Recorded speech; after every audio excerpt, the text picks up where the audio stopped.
Now, look, I know that I've been on this Blizzard stuff. I've been here for it, but the reality is I've been a Blizzard follower for a long, long time.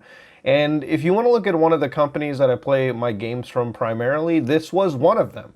I've been playing Warcraft ever since I was a kid, Diablo ever since I was a kid, and maybe I might not have gotten into shit like Overwatch or whatever, but you know, anytime you toss me that Diablo, the World of Warcraft, the Warcraft bandwagon, it brings me nostalgic times. You know, the amount of hours I probably put into WoW is disgusting. The amount of times I've put into Diablo is even more so disgusting. And Warcraft is also disgusting. I played a bit of StarCraft. Boys and girls, I've played almost all of the Blizzard titles to come out. And I've bought them over and over again. I mean, to this point, I not only played Diablo 3 on PC, but I also have Xbox One and Switch sitting over there. I don't know why. I just can't stop buying some of these games.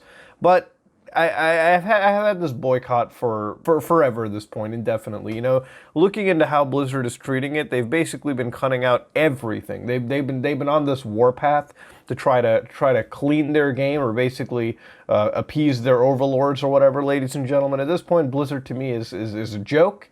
And right around the corner, they've been dangling this fucking Diablo 4 carrot, as if I care. All right, as if many people at this point fucking care, Blizzard, given the fact that, hey, even the most staunchest motherfuckers are deleting their Blizzard Battle.net accounts. Thousands of hours of progress gone because you as a company are a fucking pile of shitlords. Now, Diablo 4, okay, as a Diablo fan, all right, let me tell you, Diablo Immortal doesn't fucking cut it for me. Okay, there might be one or two people excited about playing Diablo on their fucking cell phones, and you know what? Congratulations, good for you. God bless, and I hope you buy like 10 loot boxes to compensate for the amount that most people won't be. Now, despite all that, Diablo 4 is one of the games that I was also excited for. You know, like, hey, if you're gonna give me a fucking cell phone game, I expect a full release. Now, after all this Blizzard China bullshit, all right, it makes me not want Diablo 4. I don't care. As much as of a fan I am, I'm not gonna fucking give Blizzard, all right, my money. You know, Activision with Modern Warfare, you know, it's at least they've worked against this whole loot box. At least they tried to, you know, make their game a full $60 game recently, but fuck Blizzard, okay? Screw these guys. At this point, Diablo 4 can be one of the greatest Diablo experiences possible, and honestly could be. But it's not one of those games that I'd ever want to put down money for, okay? And given the latest trend with gaming nowadays, I don't even think Diablo 4 was going to be that great. Now, Blizzcon is one of those conventions that if you don't know what Blizzcon is, it's Blizzard's very own convention that you can see all of their game updates, all of their revisions, whatnot, you know, cool little things. BlizzCon is a pretty big event in video gaming, all right? Thousands of people go, thousands of people pay a lot of money to go. And now, with all of this BS that Blizzard has done, basically turning them into Konami 2, okay? Like, I thought Konami was fucking bad, okay? But Blizzard? Oh, shit, dude. They wanted to, like, not only supersede EA or Konami or whatever, but they wanted to do it for the end of days. So I can't wait to see how this goes down. And given the fact that they basically shat on their NA and EU user base, I just want to see how Blizzard actually handles a convention. And this is where things come out where they're actually releasing or about to release stuff like Diablo 4, Diablo 2 Remastered. Here's the thing, Blizzard, okay? Until and unless you actually start to apologize and like fucking realize that what you did was wrong, no one should be buying Diablo 4, okay? No one should care. I've seen some of the staunchest dudes who played Diablo 3 a metric fuckton actually remove and delete their Battle.net accounts. Like, literally thousands of hours of progress, tons of money completely thrown out the fucking window because of principle and morals. And I know most people don't do that, and I know there's going to be a lot of people who are like, well, you know what, fuck it. If Diablo 4 is coming out, I'm going to give my firstborn for it. Ladies and gentlemen, I don't think this game is going to be good. B, I don't even think it's going to be announced out of nowhere for this BlizzCon.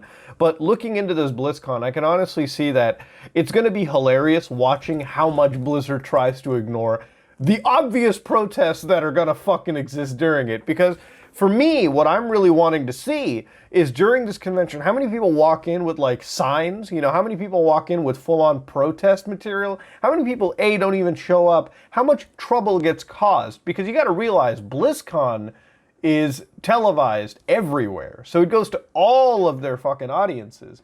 And if it's not exactly PC for us in China or every audience involved, I want to see how BlizzCon gets away with it. I want to see how they make their announcements without a metric shit ton of booing, without a metric shit ton of people crapping on them, without all of that. You know, if you thought last year's Diablo Immortal shit was bad, you know, when they asked about the April Fools, if you thought that was bad, okay, this is going to be 100 times worse, okay? I can only imagine the fear that Blizzard presenters are going to go through. People who probably had nothing to do with this anyways, how they're going to have to sort of mitigate and shift around the BS that's going to be tossed towards them. Rightfully so at this year's BlizzCon. It almost makes me want to buy one of those fucking stupid virtual tickets that they have, so I can see it firsthand. But knowing that there's going to be a good Samaritan out there who's probably going to stream this on twitch.tv, I probably won't fucking have to.